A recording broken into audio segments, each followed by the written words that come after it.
These are called cow shoes, used by bootleggers to cover their footprints while walking in the woods.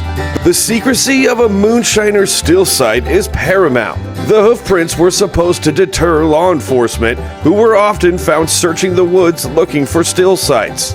By the 1920s, bootleggers used just about everything to smuggle the stuff. Disguises and camouflage became a moonshiner's MO. Hidden in Bibles, Christmas trees, and they even went as far as stuffing bottles inside dead pig carcasses. Forget Pablo Escobar's cocaine submarines. Bootleggers were firing torpedoes armed with whiskey from the Canadian waters to the American side of the Great Lakes. The homemade torpedoes were packed full of the finest Canadian moonshine and pulled behind a boat.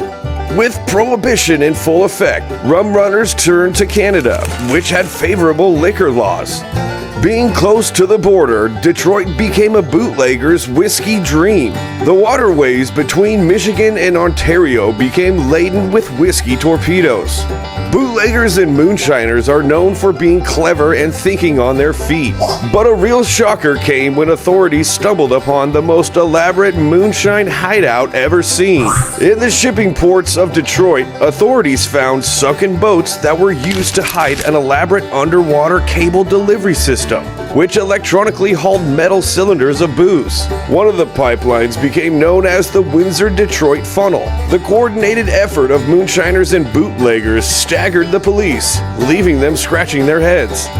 During the winter, bootleggers simply dragged whiskey-filled sleds across the frozen waters. Skating on the frozen ice with 100 gallons of shine brought more dangers than the law. Many people died making the careless journey across the ice, but for the few who did make it, a hefty payday was near. Thousands of miles south of Canada, there was one woman who made men tremble.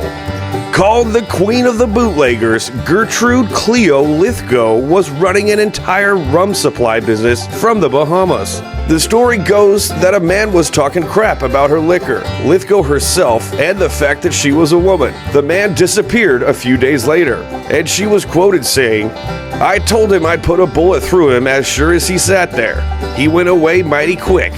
The cat and mouse game between law enforcement and bootleggers continues to evolve, pushing both sides to adapt and innovate. From the allure of quick profits to the dangers of getting caught, the world of smuggling is a high-risk, high-reward venture that continues to fascinate and intrigue.